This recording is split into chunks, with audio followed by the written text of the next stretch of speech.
Welcome to the SaintsCityMe, the podcast that beautifully crafts audio love letters to the city and our beloved Saints. Today, we're thrilled to have one of the premier New Orleans Saints podcast members with us, offering a captivating blend of controversy, laughter, and genuine love for the team and the city as well. I'd like to welcome the two chaps from the Saints block party. How the hell are you doing, gents? What's up, fellas? Hi, mates. How you doing? Was that a posh enough intro, Dan? It was very posh. I told you to say mates, didn't I? You like to make us feel inclusive in our British culture. Was there a bet on that? Yeah, Dan messaged me and went, he went, Adam's going to call us mates. Good to be he on. He knows you well.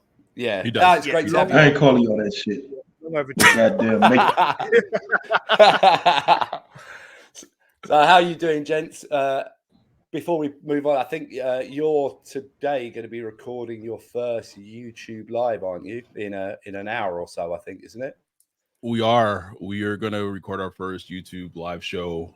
You know, after this, we'll probably take a little break and then do it. And it's exciting. It's a little, I won't say weird, but it's just, I guess, our progression as a podcast and our growth, because you know we've been doing this for almost 4 years. We'll be 4 years. Crazy. That's April, madness. Which is fucking wild.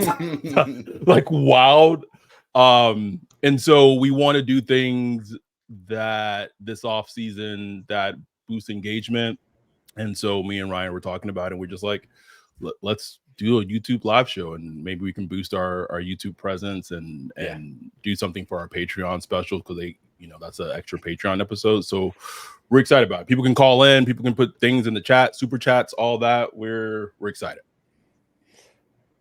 It's going to be funny, actually, because obviously after recording this with you, me and Dan will have had a few beers, so we'll probably join the YouTube live and be offering rather drunken takes on the team.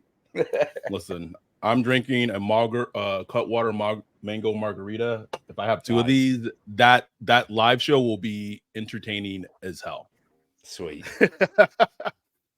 I do think it is a natural progression, and you look at what other platforms are doing. You know, like Ross Jackson's evolving what he's doing. You're having an evolution here. I think it just makes perfect sense in terms of growing the products and giving people more like instant gratification, I suppose, if what they want to hear from you guys. I think it makes perfect sense. Right, you're right there, mate. I was waiting for. Okay. It does, because we first, like, this was our first season of doing fully video. Like we should do video before. Ryan will be back. He dropped off. He'll be back. It happens. And we want, like, I think something that's so unique about these live shows that we're planning to do is this is going to be our first one, but in the future, maybe even starting next week or what have you, is that we're going to do a raffle, and people from our Patreon, people from who are YouTube subscribers, that we're going to pick someone and reach out to them and see if they want to come on the show and be part of the live show, because we really try to emphasize that our podcast is about a community. It's about building a camaraderie with us as fans, and what better way to show that than having people who support us be a part of the show. Yeah, I think me and Dan, more than most people, could probably attest to that. Obviously us over here in the UK and sort of coming over to the States and spending time on a number of occasions now in different areas of the US as well has been absolutely fantastic. So, and also, I mean, this year, God, it's the evolution of all of it, because obviously this year, God, how many Brits were there this year? Oh my God, which was phenomenal. 7 or 8? Was it? Did we get up to 10? Like at least 7 or 8. Yeah, it was okay. Let me see if I can count them all and remember everyone. Okay? Oh God. Okay, Dan, Mike, Miguel, Steve, other Dan, Alex, Aaron. I forget anyone? No, I think that's everyone. Yeah, that's it. 7 captured. Yeah, which is incredible. 7 guys from the UK came out. 7 guys from the UK, also not from the UK, but maybe from the UK. Also Charles, who's from Scotland. Like Charles. Charles. Charles. That's in the UK. Yeah. So it's wild. It's absolutely wild. I think we had a really strong, not just for the Saints Block Party meetup, but we had a really strong presence in the city this season. Like I think most games there were people we knew who had gone over, which is definitely a reflection of the growing fan base for the team in this country, especially as it's a team that isn't historically a strongly supported team in comparison to, say, the Miami Dolphins or the Chicago Bears or a team like that. So it's a definite positive for the team to see that fan base growing. And obviously they've got stuff in France as well, which is going strong as well. Ryan, you back? I'm back. Hopefully, man. I don't know what's going on. I love that these technical issues are happening right before our first live show. Iron them out with the Brits. That's all you have to do. I blame Britain. It's that cable going under the Atlantic. It's just no good. To be honest, Ryan, with the state of this country at the moment, I'm quite happy for the whole world to blame Britain for everything. We're a bit of a shit show. We got our own shit. We can't talk about nobody, bro. We can't talk about nobody. We are doing our best to replicate. We walk hand in hand. Exactly. We're doing our best to replicate the shit that you've got over there, over here now. So, I mean, we learn from y'all, to be honest, bro. Hey, yeah. All right, I think that's enough of the geopolitical. We all the West. We all the West, right? Let's go from one pain to another. We're not going to go down the route of talking about the Saints for a length of time, because I think Dan, you were saying yourself, you guys have your podcast and you go through all of that stuff far better than myself and Dan can. And anybody who wants to listen to the latest episode, it's the preview for the Falcons game, and that's up. So go and take a listen to that. But we've got to ask you, obviously the Marshon news has dropped. What's your take on all that? Who you want to go first, me or Adam? I'll let you go, because I've been talking.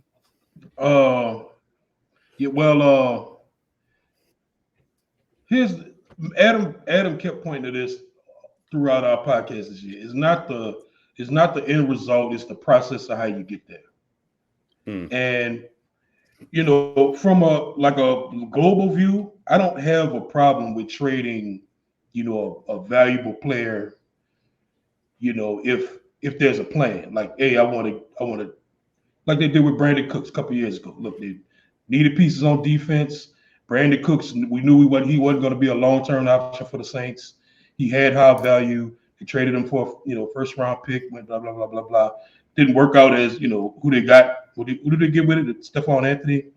No, they got Remcheck. Right.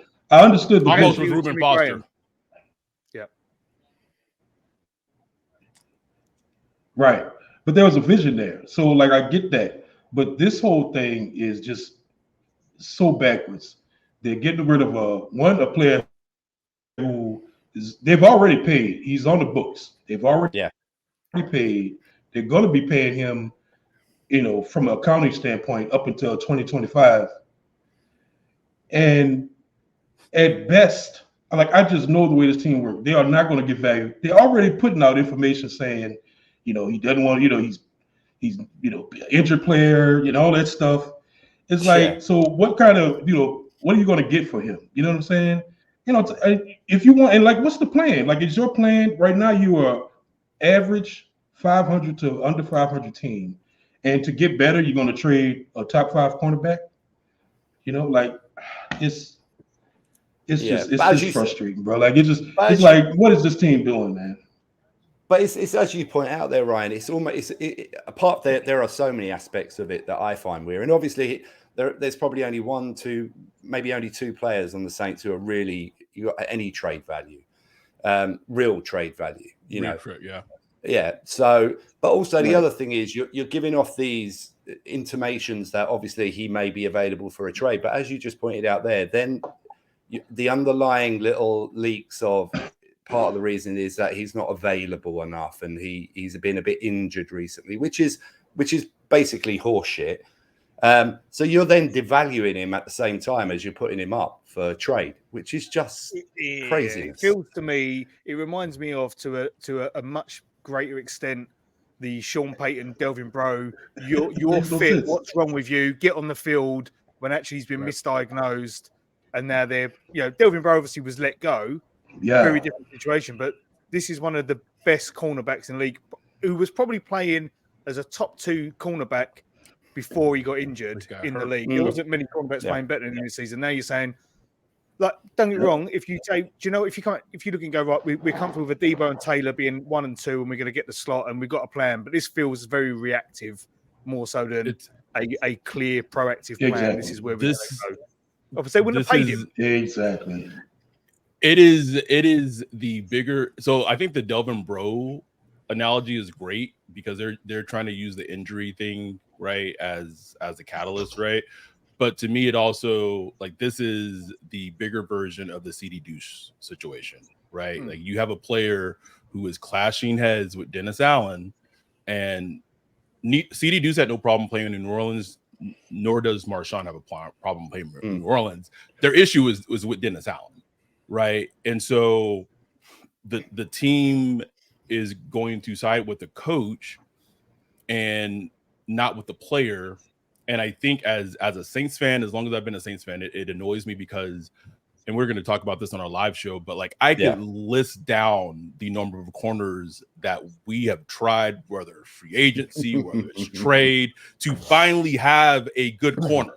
Like it's a long list. And so you finally draft one in the first round. He's everything that you wanted from a player. He got to a second contract. You paid him.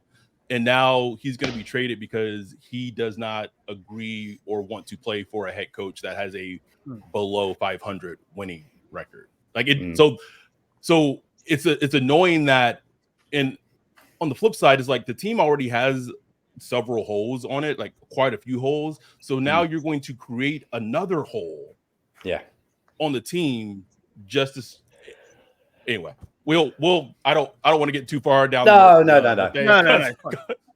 But it's annoying. It's a very annoying. This is a topic we could talk about for an hour. Just this one. It is. One topic. It absolutely is.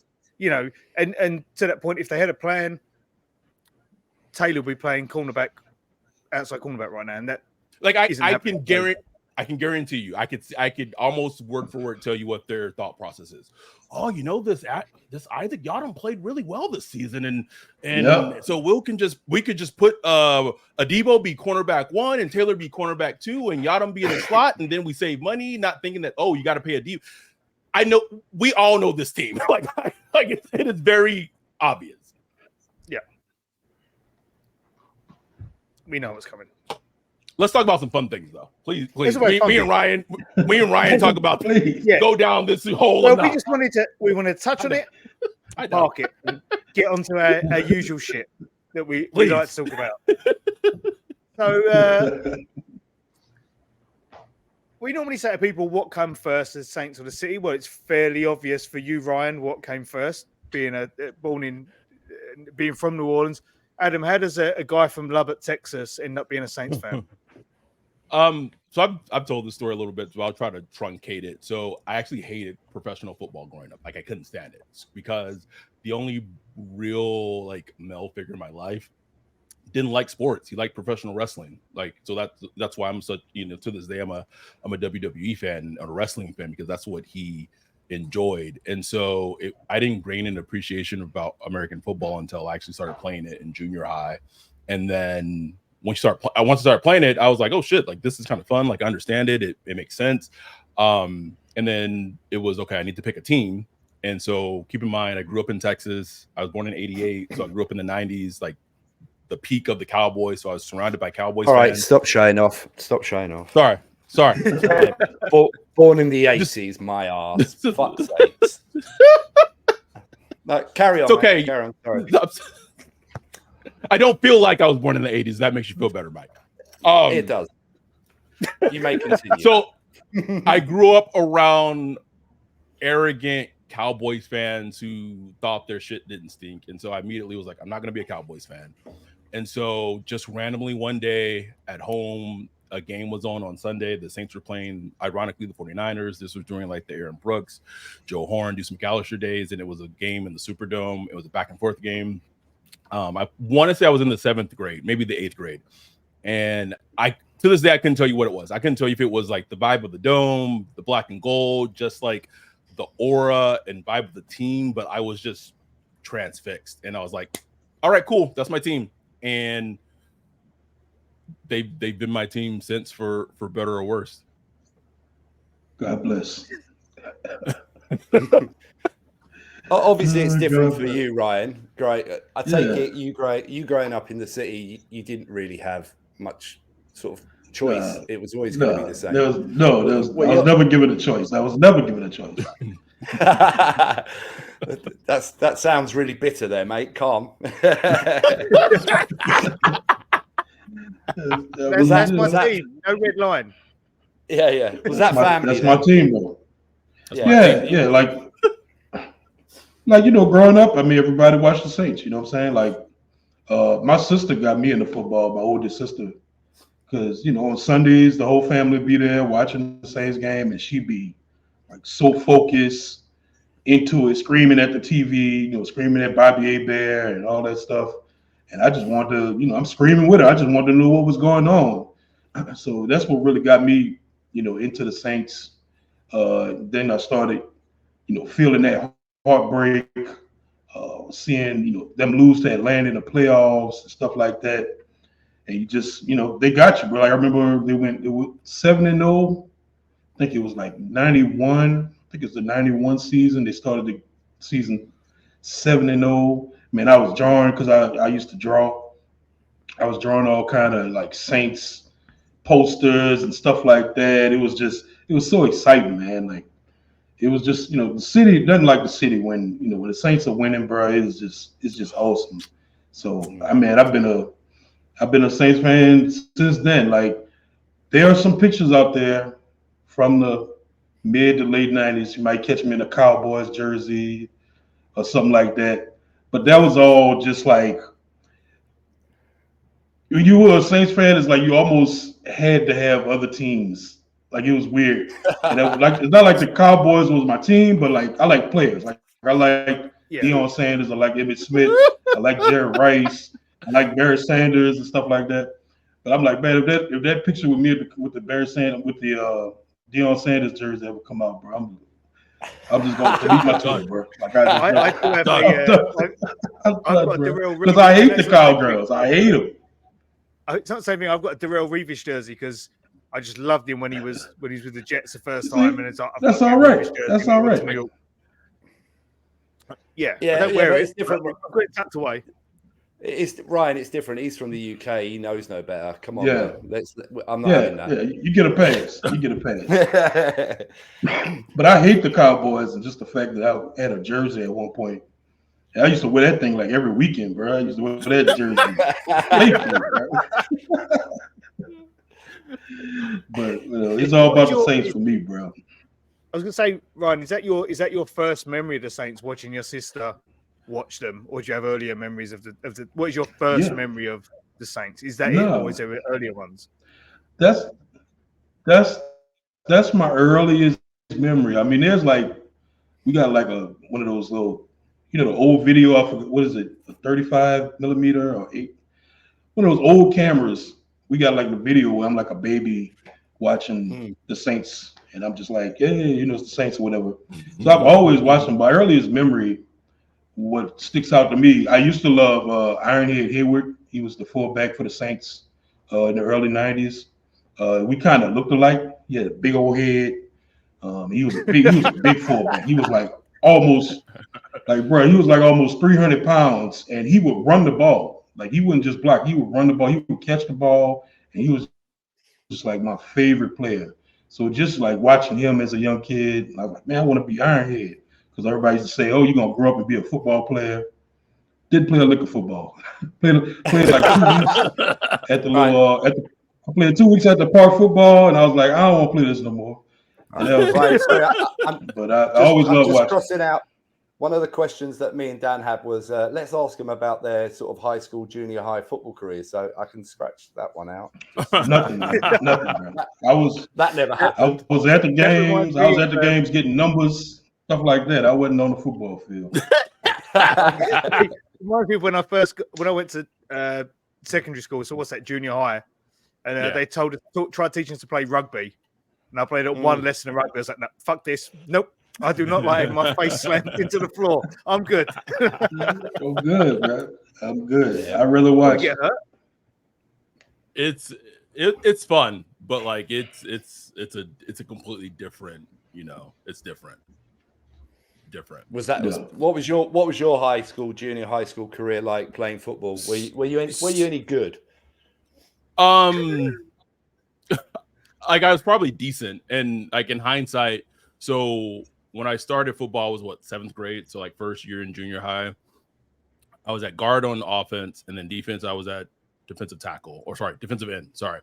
And I didn't know what the fuck I was doing. Like I had no clue, right?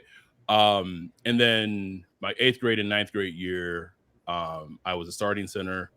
And then I moved to outside linebacker. And then now I realized I was starting center because I was a fucking nerd. And so they wanted me to call out the protections.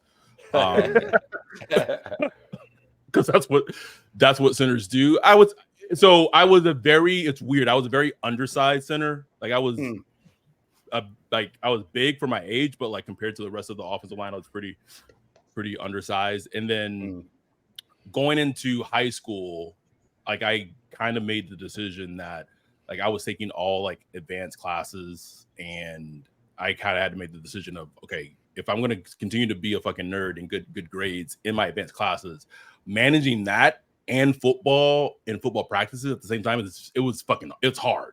So I give a lot of credit to people who are like in college and who are in high school who manage that, because that is a hard fucking thing. And I mean like people who actually navigate, not people who get like the fucking cheap grades from their professors and their teachers and stuff, but like people who actually like players who actually navigate, whether it's women, men, whoever, whatever sport. That is a hard thing to navigate, to be in advanced classes and to play sports. And I knew for me, like I couldn't manage both. So I just chose my academics. And so going into high school, I dropped football and I stopped playing. But so I played like 1 year technically in high school, which is like freshman year. But I'm glad that I did play though, because it does, even though it's not like the NFL, it's not college, but it does give me like a little insight to the game of playing it for 3.5 years. So I think that's, that's somewhat vital.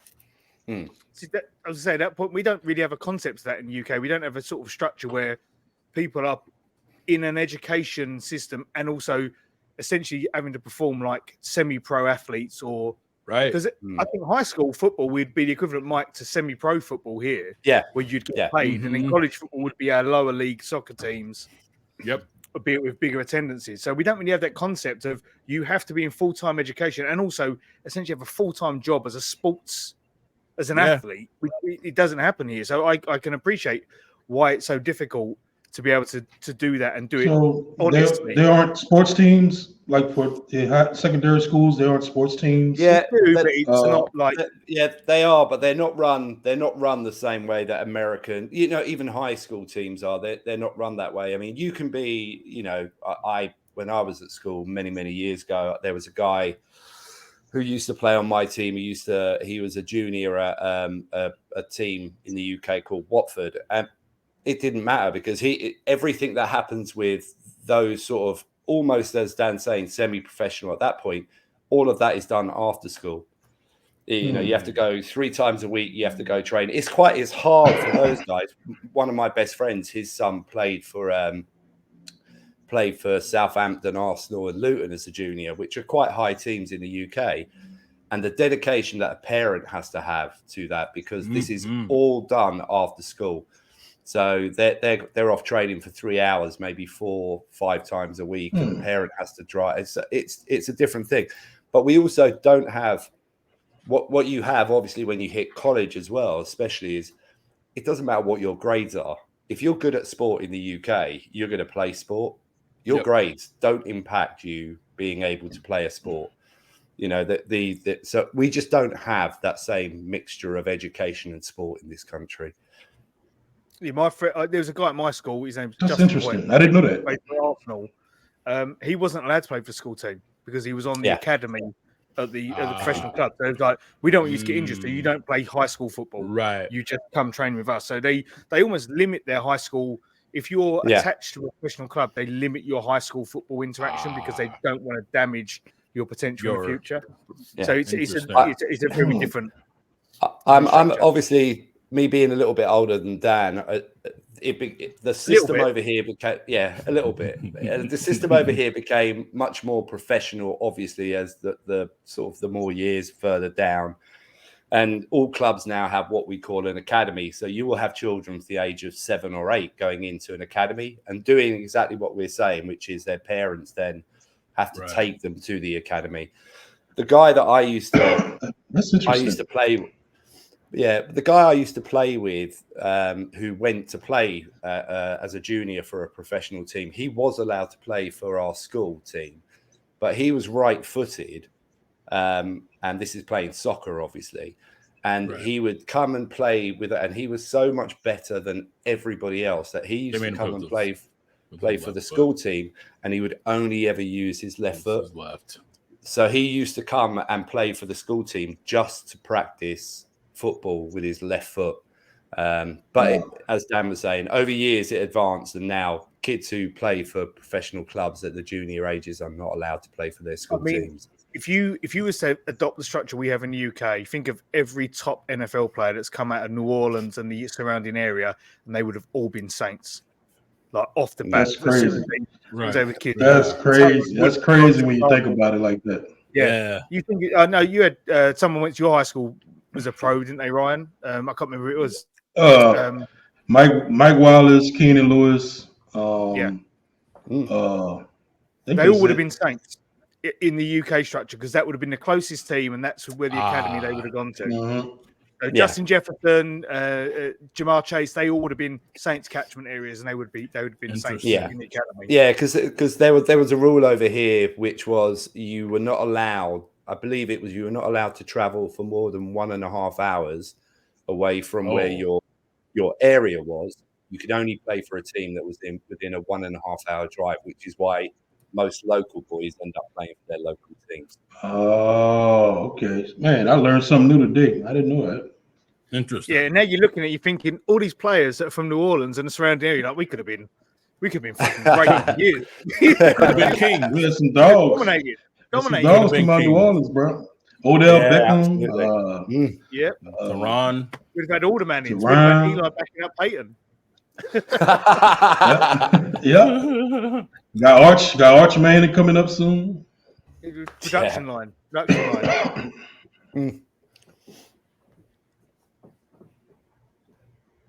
All right, so just rolling on from that. Obviously, you have a wonderful relationship. Everyone sees it now. Anybody who's a patron, but anybody who watches the YouTube channel, obviously, interacts with you guys on Twitter. How did you two first meet? Like, obviously, I'm assuming it would have been online. So how did that all sort of progress? Yeah, it was Twitter. Saints Twitter, bro. Like I think it was I want to say it was maybe the Kenny Vaccaro draft. It was before that though. It was before the draft. It was during the draft. It was during the draft, like the whole draft nick time, the off season or whatever. You remember the dude NFL philosophy or whatever. NFL philosophy, whatever. Joe. NFL Travelocity. This dude, like, he was, I don't know why, but like people were super interested in him because he was like he had like a secret identity and he worked for what a wild fucking time that was. He worked for the Bucks. He worked for the Bucks for a couple of years, and he had all this inside info and stuff. So a lot of people would be interacting with him, talking about the draft and stuff like that. And me and Adam would be interacting with them. And our paths just crossed on Twitter, like, oh, this dude talking about the Saints a lot. Let me follow him. We like a lot of the same players, this and that. And then we just, I don't know, bro. We just got cool after that, just, tighter and tighter. And then exchanged numbers. he would come down to New Orleans frequently. I'll stand him up, wouldn't show up. That became like a thing. It did. And then eventually I did show up. Right. Yeah. See what? So it sounds about right. Can I drop a funny story on this podcast? I feel like I can do it. Time has passed. So, I want to preface about how I fucking worded this, but one of the times I went to New Orleans, it was for let's say it was a escapade would be the best word, right? And this was toward. I already know where you're going.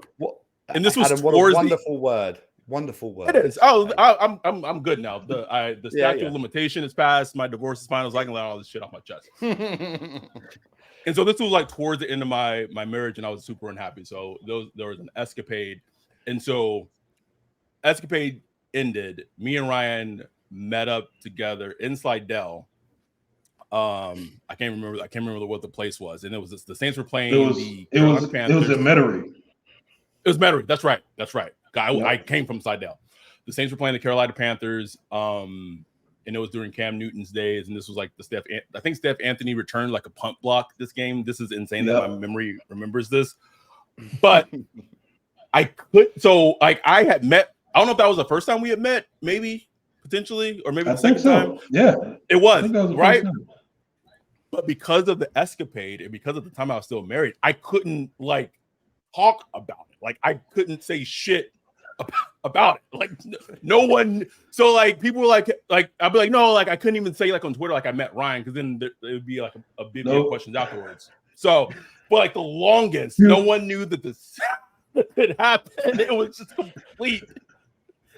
Everybody was clowning me like, oh, Ryan never shows up. I'm like, yes, I can't even say nothing, bro. That's what a true friend is, though. Like that motherfucker. Hey, I stand on loyalty. I stand on loyalty, baby. I stand on loyalty for real. Jesus. Yeah, but man, we've been tight since, man. Like, think about Adam is, bro. Like, good loyal dude. And like me, I'm not I'm not a super outgoing. Yeah. Like I'm not a super outgoing guy, you know what I'm saying?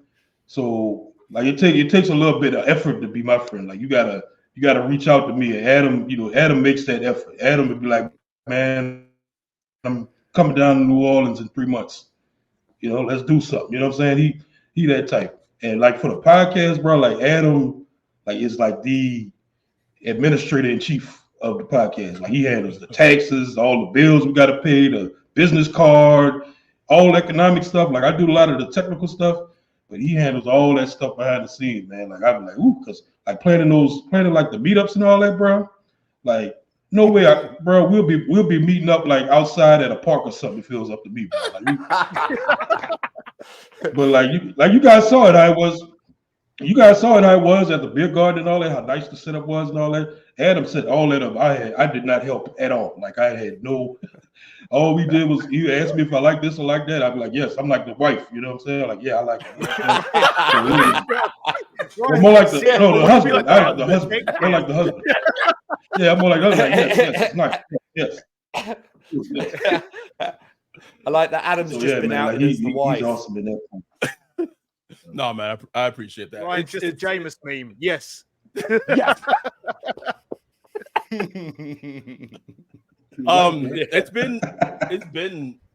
It's crazy because like Ryan said, it's been 4 years. We became a business in 2022 in August, and it's been great. We love what we do, and as you guys probably know too, like podcasting with having a primary job and finding that time, that space, and we all have families, we all have other responsibilities. Like it's a delicate balance that you have to balance, and so it's helpful that we have people who are our partners who truly like understand and support us, because if that wasn't the case, like we wouldn't be where we are today, right? Like anytime I come upstairs to record, Jay says, go be great. right? Because she understands like where we are, where this is going, and where this could continue to grow. And that really hit me like after the end of the last meetup we were in New Orleans for the Bears game. We were at Beer Garden, like after we had like cut up cake and everyone was just mingling and just being together, like it was very reminiscent to what Mike said to me after the first one at Lisa's house, right? And she, Mike, we're sitting down and just like he was just like look at this, mate, like like y'all did this. And so Jay had a very similar conversation with me after the second meetup when we were in Beer Garden, and that's why we do it, man. Like it's a special feeling once everything kind of comes together, right? And everything goes relatively pretty well, because it's not about us. Like we do this. We're a business, obviously. Like it's financial. We want to be successful. We want to, have an extra stream of income. But like that's secondary. Like it is truly amazing what the podcast has become, and I know that we're extremely proud of it. I think as well, if you look at like the community that you've built, and you think if it wasn't for who you guys are, that initial influx of people into the Discord who made that Discord a platform to build on and bring other people in and feel welcome within that Discord. And, life gets in the way and people don't post as much as they do, but it's still growing and more people come in, and it's almost like... Come back, Dad.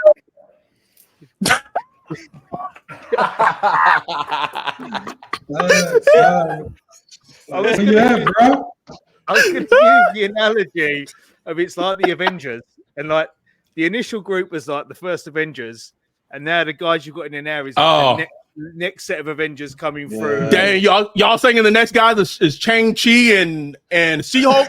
Dan, I'm not saying who She-Hulk is, but I'm definitely Thor. I hope you do a little better. Thor. All right, Odin. Yeah. Get out of my head, Dan. Get out of my head. But you get the analogy. It's like you had the platform, and those first people who were really tight with you both, interacting on Twitter, came through, and then that's just built on that, and people have interacted with those people and built friendships. And absolutely, all fingers crossed, I'm going to be having Bajon stay at my house for a couple of days in the summer while he's over in Europe, and that's because of the Discord. And I say to people all the time, like, come through and we'll look after you. It's like, and that's because of meeting in the Discord. That's crazy. And that's and then you guys start you start this podcast, SaintsCityMe. You got the Chocobo Bros. They got their thing going on, and it's like a spinoff, and it's just like, it's beautiful, bro. Like I didn't know what to expect when we started the podcast, bro, but it wasn't nothing like this. Not this. It blows me away, man. It blows me away every day, bro. I mean, I think the only person I followed who's in the Discord before the Discord was Joey, aside from you two, and then I've met G and everyone else that's come. I don't want to miss anyone else, so I'll just leave it there. But it's all come from that, and it's built those friendships and relationships. For sure, but it's the ever expanding family, isn't it? I mean, we touched on it earlier, Adam, about the fact that there were 8 Brits over this year for the meetup, but it isn't just about the Brits that have met. We had our boy Baggy Dan, who was staying with London and Sherm, which just turned into the most beautiful relationship, and it was just great. Obviously there are stories to be told there, not on this pod, but we're not going to tell those stories. Yeah, that's not for you've got that. It's like, so you've got people from the UK who suddenly have become great friends. Yeah, they become great friends with people from all over the US now. And it's so if you sit down for a moment and just take that in for that moment, it's absolutely incredible. It's mind blowing at times, I think. Like when I book my holidays, everyone knows I like to go to the US several times a year. So my next trip, I'm going into San Fran. I'm driving down to Vegas, going to LA. Nick goes to me, do you know anyone in San Fran? I said, yeah, Eric's in San Fran. Like, if you want me to ask him for tips. And she's like, what about Vegas? Well, G's like three hours away from Vegas. He'll come and see us. what about LA? Well, everyone from LA will meet. You know, we're looking at going to New Orleans for Christmas. I was like, well, we can meet Corey, we can meet Max, maybe Elise, Mark. You know, if Ryan was in town to see his family, we could hook up. I said, I can just without this, I wouldn't be able to say that. You know, if I went to Philadelphia, I'm sure I could just go and hang out with Bajon or whatever. You know, got people in Utah, Florida, all over the place, man.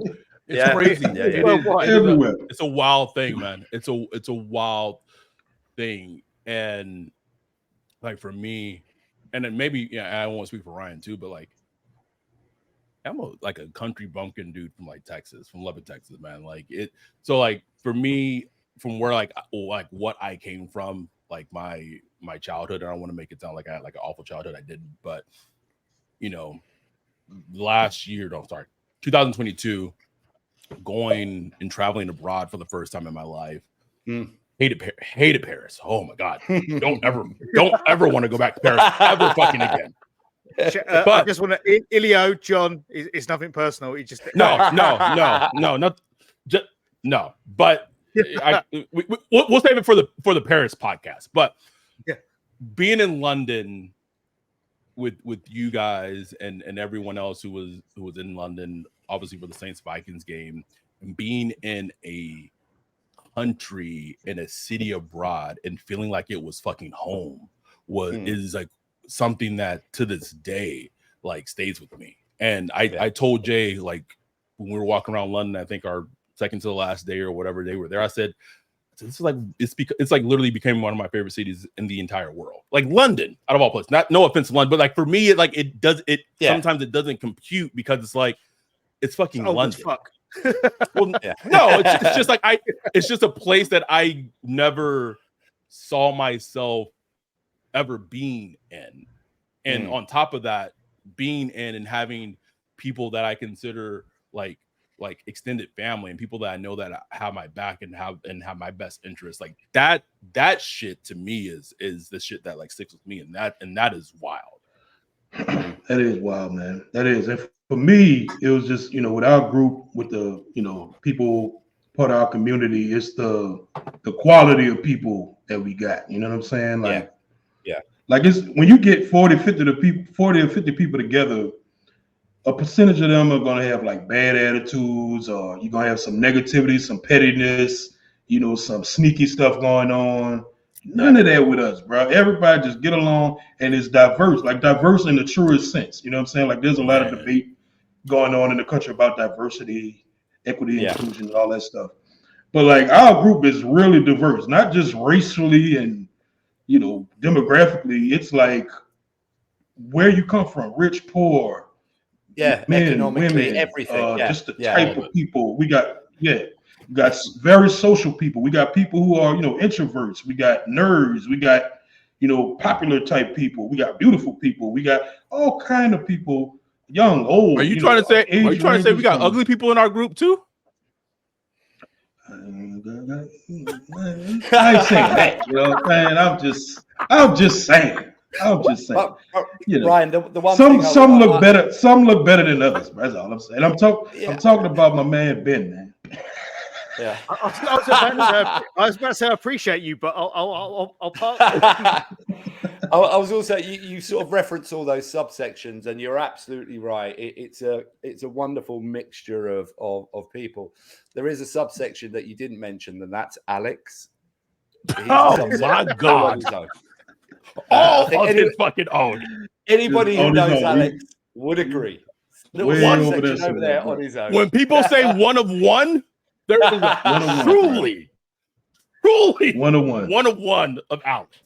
You think about to Ryan's point, you know, when that thing came out the other week about the guy who said, "Oh, we should just do like black players versus white players in the Pro Bowl." You couldn't have the conversation on Twitter because it was misconstrued, but in the Discord, everyone was so like comfortable knowing that there's nothing untoward about it. Having that conversation, exactly. It was a fun conversation, and like we was taking a piss out like the shitty white players we'd have to have. playing cornerback, and it was just like it was a fun conversation. Can y'all, like, can y'all get Jason knows, Sehorn back? Like, how does I don't know. I'm parking it till next year till we get Cooper DeJean. That's it. Cooper DeJean's coming.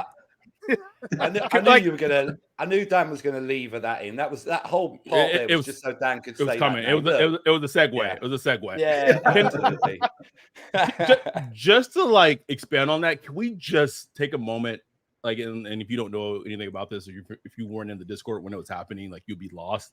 Of how a simple statement that we made on the podcast about Luke, because he had missed the 2 meetups, and so I jokingly said that like Luke didn't come to the meetups because we were black, and it became like an actual like fucking thing that just snowballed. And I want to give a lot of love to Luke because like he took that shit all in stride. Like he like ran with it, but you can only do that with a group of people that you are comfortable with and that you trust, because you can't do that with everybody else. Trust is the key word there. Yeah.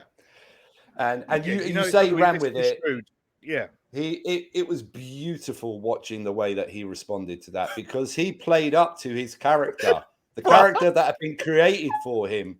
And it at no point was anybody offended, because none.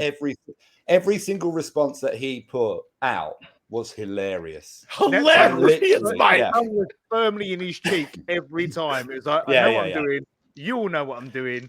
But although I will say that when we was calling him racist Luke and we was doing the meetup, he was like, "Yeah, don't call me that. Don't call me that in public when we're in New Orleans." Yeah, it was for the Houston. It was for the Houston one, if I remember correctly. Don't say it in the street. Yeah. Yeah, let it on Discord. You know what I'm saying?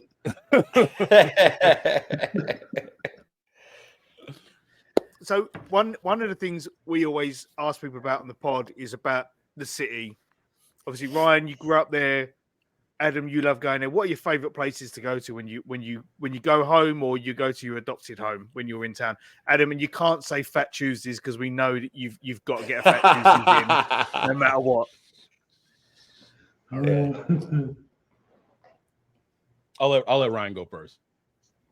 For me, man, like since I grew up there, I always tell my wife, like, one day we want to go and spend like a couple of days down there and actually be tourists. Oh, doing y'all come down? I'm like, damn, I didn't even know we had that shit. Like, y'all be having more fun down there than I do, and I grew up there. You know what I'm saying? So, like a lot of my spots are just like hood spots, man. I like being able to go to the corner store and get a 32-inch po' boy for $9. You know what I'm saying? And you know what it's gonna taste like. And the workers don't speak English. The workers don't speak English, and the dude at the cash register got a bad attitude. But that's your people, you know what I'm saying? That's my people.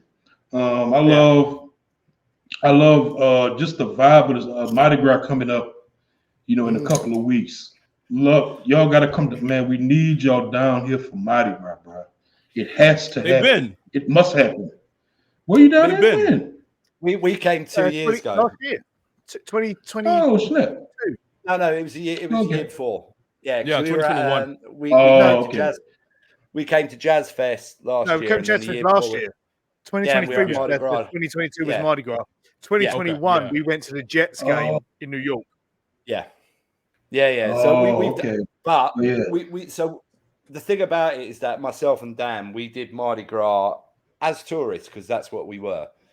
But the great thing about if we came to Mardi Gras now is that we wouldn't necessarily just do it as tourists, because as we've been speaking about on this pod, the amount of people that we've now met from within the city, who, whenever we've talked, we had Max on the pod and he was telling, Corey's been telling us, we've got so many people in the city now that if we came over from Mardi Gras, we would actually be able to do it almost like a local, which is incredible for two middle-aged guys in the UK. I think, and you really enjoy it now. Yeah, it's a natural progression as a tourist. When you repeatedly go somewhere, you become less of a tourist, and you become more as an adopted local. Like when we go to New York, I fucking hate going to Times Square because it's full of tourists, and I'm like, these fucking tourists. And my wife's like, you are a tourist. I'm like, yeah, but I'm not that kind of tourist. Right. I'm like a tourist who wants to immerse, like I want to immerse myself in the culture of somewhere where I go and not go to places where people don't want to do that. So, you know, Ryan, I think I said to you like before, like when we was coming over for the meetup, I was like, where can I go and watch a high school football game? And I was going like, you're from Algiers. How can I go and watch how do I get to go watch Edna Carr or something like that? And you was like, well, yeah, you know, but it's something we want to do because we want to immerse ourselves in more than just the touristy stuff. And I think that's where we are. We'd like to bring other people on that journey with us who listen to this podcast. Nah, man, that's dope. It is. I am upset deep in my heart that City Diner is no longer somewhere that's open. Same for Praline Connection. Still to this day, the best fucking fried pickles I've ever fucking had in my life. It was good, yeah. For me, like I know this is I'm gonna give a very touristy answer, but I don't really care. I don't care what anyone says. Ruby Slipper is fucking delicious. It's delicious. I don't care. People can fight me if they want. Ruby Slipper is delicious. We've breakfast there together. We have all three of us. And we do know that there's always an extra order of pancakes. It doesn't matter what you have. Adam will have a savory breakfast, but he has to have the pancakes as well. I have to. I mean, Adam, you gotta have the sweets, man. Got to. Exactly. I didn't come fat for no reason. Like, that's not a reason why I was fucking big. Like, there's a reason to it. So I do love Ruby Slipper. I do have an affinity for Superior Grill. I'm sorry, man. That queso. Ooh. It's next level. And you watched my heart get broken in Superior Grill, didn't you? Yeah, I did. I did. When the man who's got an illness for this weekend was drafted ahead of the man with no cartilage in his knee. No cartilage in his knee, but running hard as hell though. But he playing games though. Special team. So he's doing it. And then go ahead. No, go ahead. You keep. I was gonna say, I know like Bourbon Street but like the moments that have been created at Cat's Meow have been absolutely epic. And so it's 2024. We have to have Ryan come out and join us for karaoke. It's a must. It was supposed to happen last year. Gotta have it. It has to happen. It has to. That man, you're not telling me that man's not as baritone as fuck when he gets on the mic. He's like, I don't know. Low notes. I've never done it. I've never done karaoke, so I don't know. Gotta hit them notes. Gotta have like you gotta be ready. I just wanted to also add. I also want to add, like I don't know if y'all ever rode the ferry boat that goes like from Algiers to That's just one of my personal favorite things to do. I grew up riding the ferry. We used to ride our bikes to the ferry and go across the river. I used to catch it to go to work. I used to go to school on it. I just like I'm a Pisces. I'm a water sign or whatever. I just like being on the water. I love the smell of that muddy Mississippi.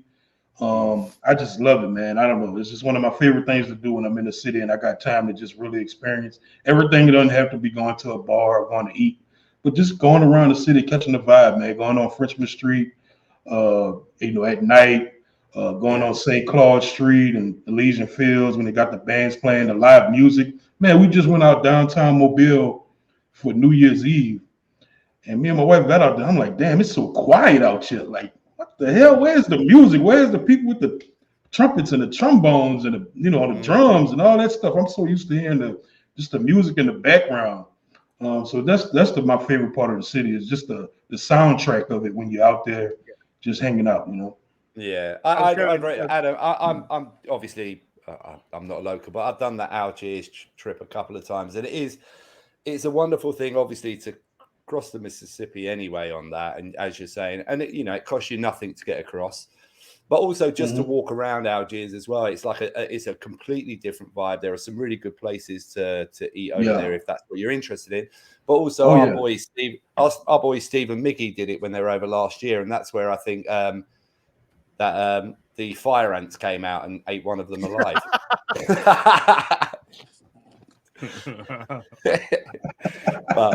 So I did recommend it, but just beware of the fire ants, people.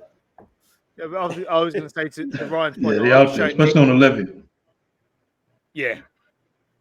I actually sent a Instagram feed to Steve, didn't I, about that? I was like, look, I told you, if you'd watched this before, you'd have known.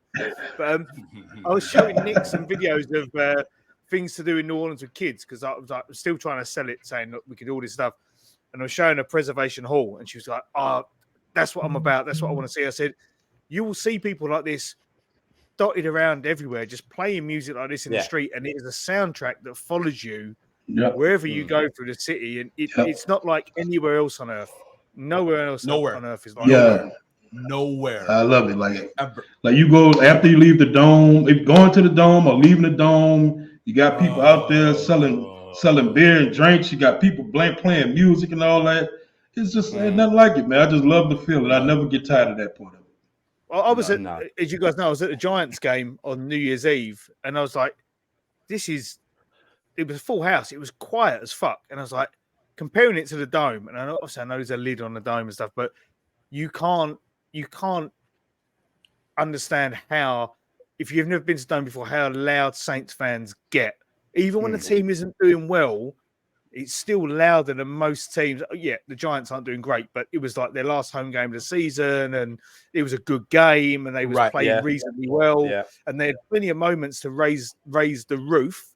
But there's nothing like New Orleans on game day. The noise, the vibe of the city, the noise in the dome, the noise when you come out, the vibe when you come out, and that's all about the people of the city that make that happen. To me, you can't replicate it. You can't. You can't at all. Hey, look, we're very aware that obviously you guys are looking to do your first live Saints Block Party YouTube. So we obviously don't want to keep you too much longer because I know obviously you've got to decompress before you sort of get back into that. I think Dan, I don't know, baby. Obviously, I want to thank you both for coming on. It's been remarkable having you both on. Obviously, we've known each other now for a number of years. We've met each other. Ryan, I've got to say hello to your wife for me, if you know what I mean. All right. Yeah. I didn't want to go down that homoerotic route, but I thought I ought to. That's my dude, man. You know, she love y'all, bro. No, I just like sincerely and seriously, like, I mean this from the bottom of my heart. Like you guys have become like extended family for me. The fact that Dan can come here with his family and we can go to Disneyland and his daughter and my daughter spend the day together and talk like they've known each other for freaking years is beautiful. Absolutely fucking wild, right? And so like we love y'all. Like that is sincere, that is real. That is why we are proud to have you guys as an affiliate podcast, because we want you guys to, you know, grow and build and continue, because we know what the journey is like, to the slow, you know, incline of working and podcasting until you finally see some type of reward. And so it's all love. We love you guys. We can't wait to see you guys this year at the next meetup. Maybe we'll do a draft meetup, maybe in New Orleans. We'll see. If not, then we'll see. You know, we'll do for sure at the. I know. I'm going to see Dan. The fam trips coming to LA. That's going to happen. Yeah. But we truly do appreciate y'all and love y'all like family. So I want y'all to know that. I say Do you know what I mean? To say, I last year I probably saw Adam more than I've seen some people who some of my friends who grew up with, who live 5 minutes from me. I saw him in London for the Vikings game. We was in New Orleans. I met him in LA. Went to New Orleans again. We went to see Taylor Swift together. You know, it was a great year for me, me and Adam specifically, like the time we spent together, great friendship. Our daughters I was in New York last week, and my daughter was like, and I know Sarah, Adam's daughter they were both super excited, Evie and Sarah, because they were in a time zone that meant they could text each other real time and not like text it and wait for the other one to wake up, because obviously it's an 8-hour time difference between us. And that's just something grown out of what this started as, which was essentially a podcast to talk about a draft. That's it. Yeah, That's it. What it was. Yeah, That's what it's incredible. Yeah, we were following each other on Twitter, and I've told the story about how I thought Adam was an inappropriate white guy using words he shouldn't because he liked Dawson's Creek. I'm not Andrew Dan. I'm not okay. Let me but not real quick. Well, I've said that to Adam before. Like, we've laughed about it, but we even forgot about the whole Malibu thing at Mastro's. Like that, like there's just been so many like memories that have been created that it's ridiculous. And there'll be more, and there'll probably be ones that occur that you guys maybe don't even go to because it's a subsection of the group that do that. Yep. Maybe there's a East Coast meetup where Joey drives meets Bijan and some of the guys in New York and places like that, or down. We know that Bayou and Dash have met up for drinks and stuff, and it's all because of. I know I don't want to labour the point. It's crazy. One podcast that started between two friends who just wanted to talk about a draft and share it. That's where it started from, and this is where we are now. You've got affiliate podcasts. You've got a community of 200 plus people on a Discord channel. You've got however many subscribers you've got, and that's what you guys have done, connecting with people. Whether you're saying things that the team like to hear or not, or people like to hear, you're still telling the truth. And you're being honest to yourselves, and you're giving entertainment to people at the same time. And I think you should be very proud of what you've done. And we're certainly proud to be your friends. Absolutely. Not just patrons, friends. Yes. Absolutely, man. I appreciate that, man, bro. Took too long for us to get on, man. I've been wanting to get on SaintsCityMe. I'm like, man, where my invite at, man? Yeah. Time zone, man. Pain in the ass. Just as time zone is a wild fucking thing, man. Just a quick one. These journalists are right because they clock off work early. That's the problem. They like Ross and Jeff. They're like, we clock in, clock out. Obviously, Warner style. Adam was saying about, like, obviously when you start a podcast and obviously it's like increments. You see this, it's the Mario, isn't it? It's yeah. But the one thing, obviously, the one thing that I don't think people realize, obviously, is myself and Dan. Even though we love to talk to international fans, we've made so many, whether it be acquaintances or friends in the US. So obviously we have a load of them on. I just need to point out to the listeners or the people who watch this at the moment that it's 2:10 in the morning for myself and Dan over here in the UK. So when we're talking about going hard at a podcast, myself and Dan go hard at a podcast. Truly. So, and it is, but also the other thing about these the one thing is myself and Dan feel rewarded in the short time that we've been doing this purely, firstly, because of the people that we've had the option to speak to. Some of them, for me and Dan, have been absolutely incredible. I mean, beyond incredible. Obviously, that goes without saying, but it's the friends that we've made off it. Not only with you guys, we were friends with you guys before, but I mean, the amount of guys in the UK that we've become friends with because of this podcast, some of which were in the US with us late last year, that means everything to, I think, myself and I think Dan as well. Just what we've been able to build in a short period of time, even just in the UK. And yeah, I'm forever grateful for that. And on that note, love. Yeah, that's a good note to sign off, gents. Appreciate you both. Hey, you take care. Love you all. Love you, mates. Love you guys. Take care. Bye-bye. Love you, man. Peace.